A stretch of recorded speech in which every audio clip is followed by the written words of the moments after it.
Henri Brandy et n'a cité l'amour est le seul motif juste de toute vraie union. Sans l'amour, absolument aucun mariage ne pourra résister à la violence des flots qui surgiraient dans la vie matrimoniale. En bas plus, l'apôtre Paul nous joint une plus belle hymne à l'amour dans 1 Corinthiens, chapitre 13. Entre autres, l'apôtre Paul parlait de la prééminence de l'amour. Nous avons mis tout debout pour que nous suivions avec attention un extrait de ce grand hymne à l'amour trouvé sous la plume de l'apôtre Paul dans 1 Corinthiens 13. Nous avons pris du verset 1er au verset 7. Version anglaise, on l'a pris d'abord par Diane Tia Fisdale et version française l'a pris par Antonio Junior Blanc.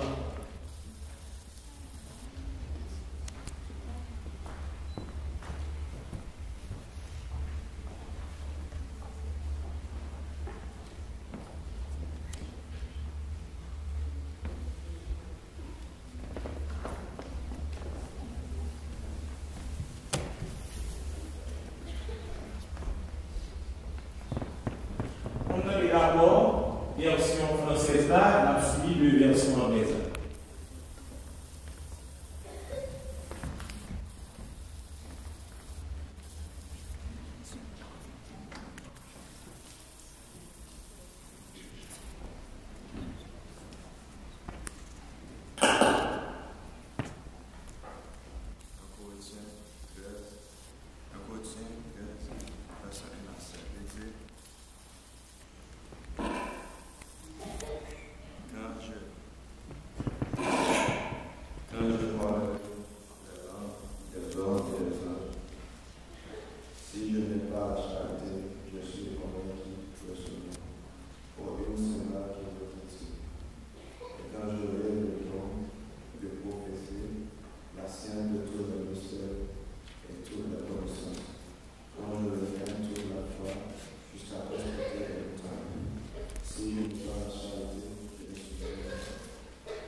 Though I speak with the tongues of men and of angels, and have not charity, I become a sounding brass or a tinkling cymbal. And though I have the gift of prophecy, and understand all mysteries and all knowledge, and though I have all faith, so that I could remove mountains and have not charity, I am nothing.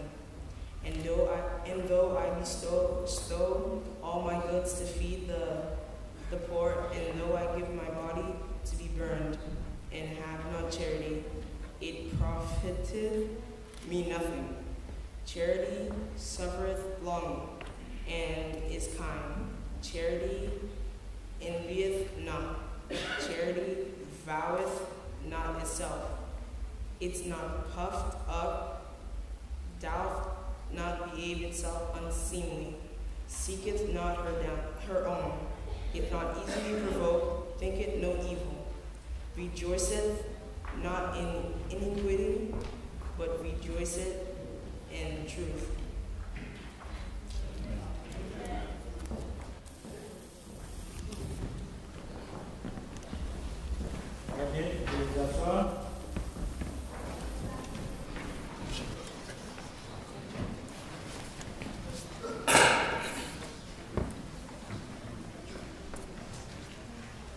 sermon de circonstance assuré par pasteur Anthony Samzi, pasteur associé à l'église missionnaire de la communauté haïtienne.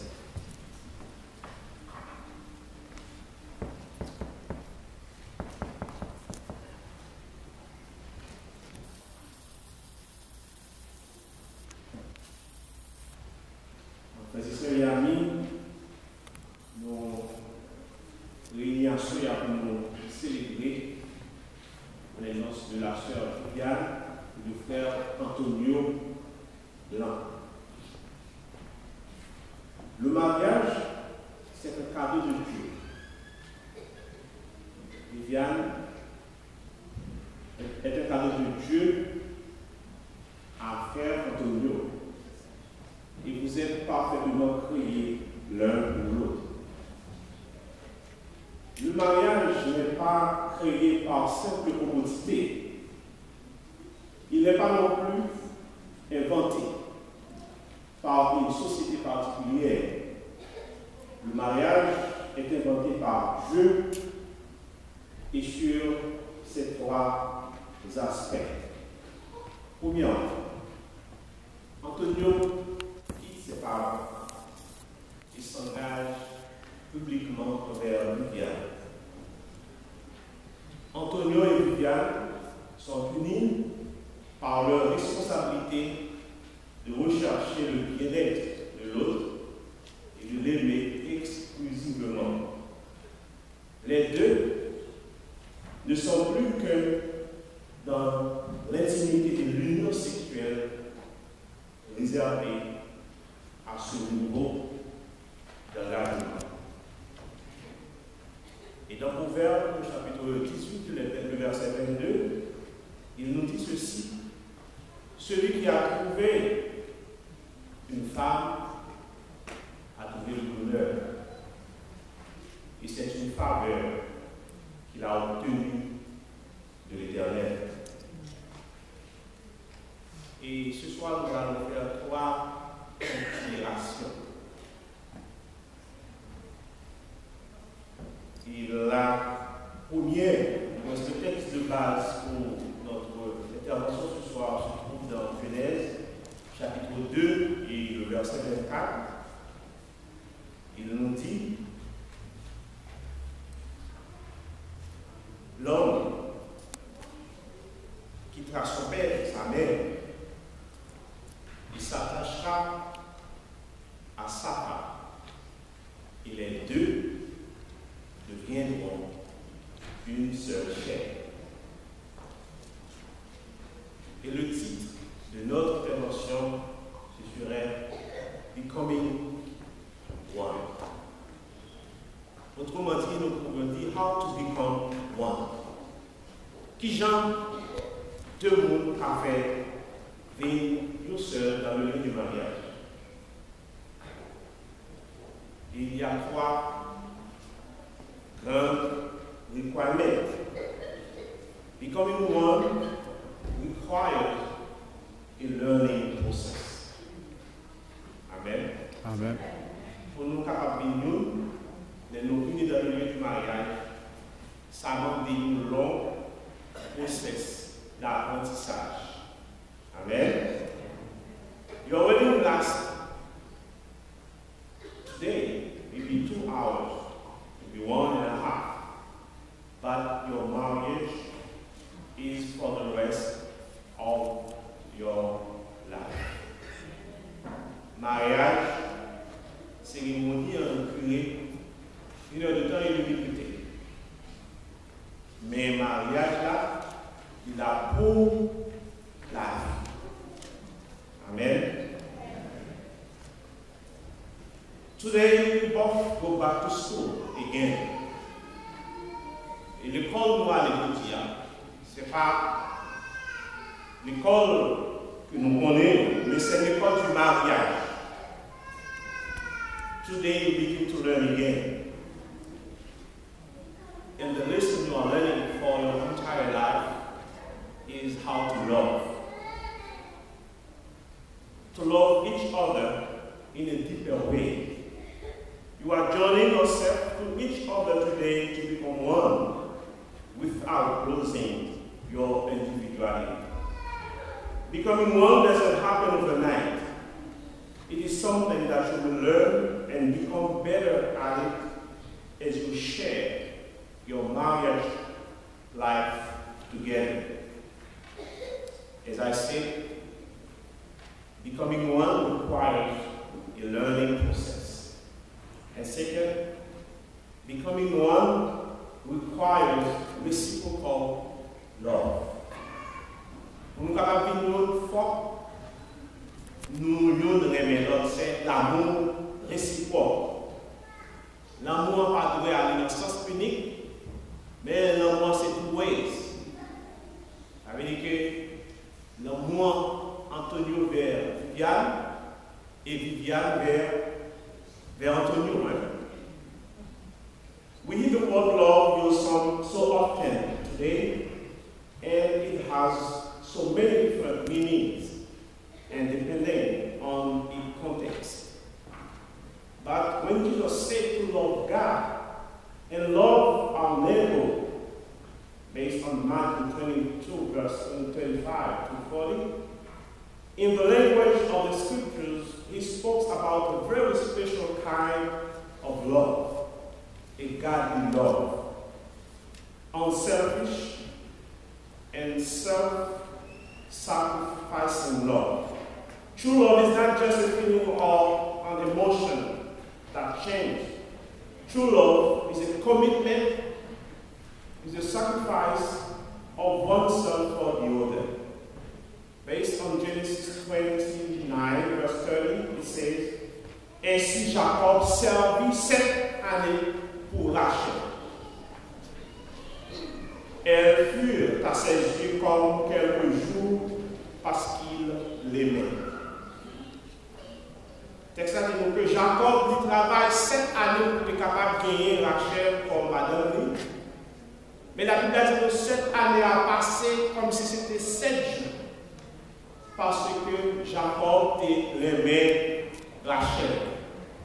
L'église à la même. Amen. Pas oublier que Jacob a déjà travaillé 7 années déjà pour Léa. Et ça le Léa, il n'y a pas de bail. Mais monsieur a décidé qu'il va faire 7 années encore. Parce qu'il aimait Rachel. Ça veut dire que nous aimons l'autre, pas gagner sacrifice qui est trop grand que nous ne pouvons pas faire pour l'autre. Disait les grands réseaux de peur étaient pour l'amour. Et les fleurs ne les submergeaient pas. Quand l'on ouvrirait bien de sa maison contre l'amour, on ne ferait que le mépriser. Becoming one means loving each other, sharing your lives with each other, taking each other into consideration always. And becoming one means getting rid of all selfishness out of our lives, because there is no room for selfishness in marriage. Nous devons déchouquer égoïsme dans le mariage. Amen. Amen. Nous devons déchouquer égoïsme dans le mariage. Parce que dans le mariage, pas gagner ça c'est pas gagner ça c'est pas. C'est Viviane avec frère Antonio. Je dis à pas gagner chaque monde qui a fait pas.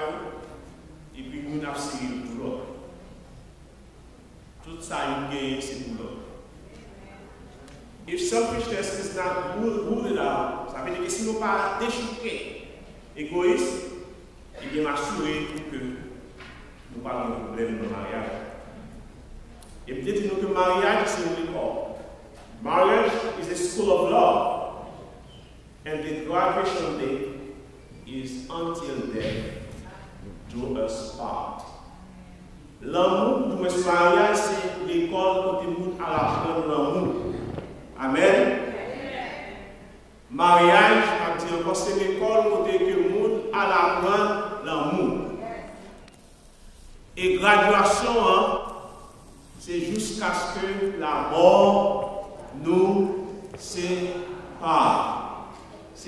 ça nous gratuit.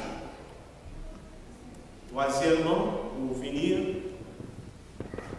becoming one requires a lifelong commitment.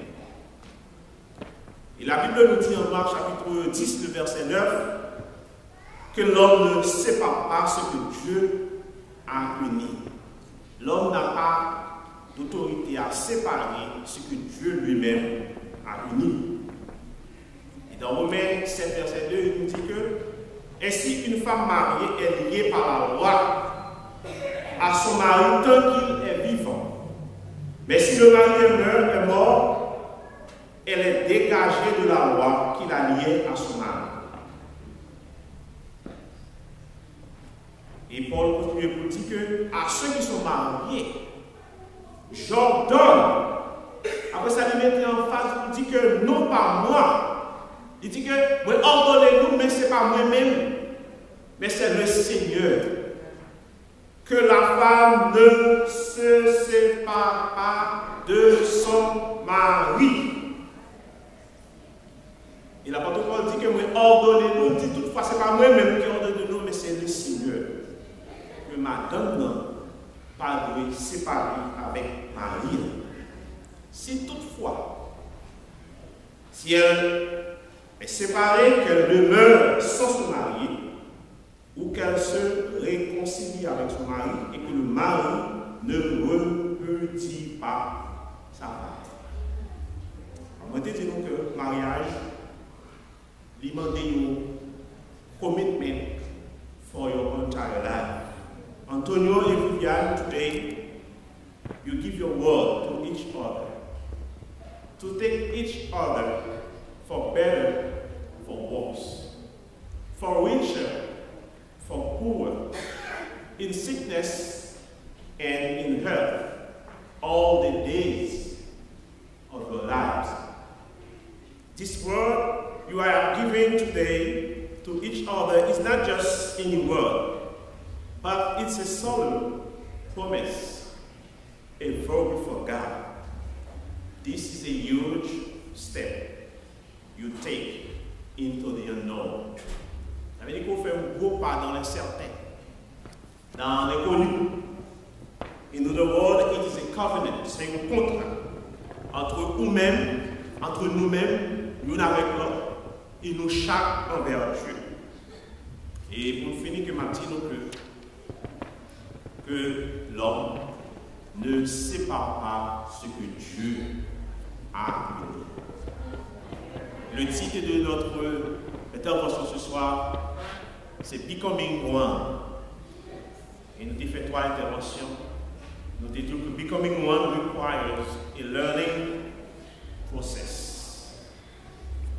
Et nous avons dit que Becoming One, deuxièmement, requires reciprocal love, l'amour réciproque. Et troisième, dernière intervention que nous avons fait, nous avons dit que Becoming One requires a lifelong commitment. Et que le Dieu de toute grâce vous comble de bénédiction et qu'il pourvoie à vos besoins financiers, besoins spirituels, besoins affectifs, besoins émotionnels, qu'il déjoue toutes les flèches enflammées du malin qui visent à déstabiliser votre mariage, qu'il vous garde et vous protège jusqu'à ce que la mort vous sépare. Qu'il en soit ainsi pour vous.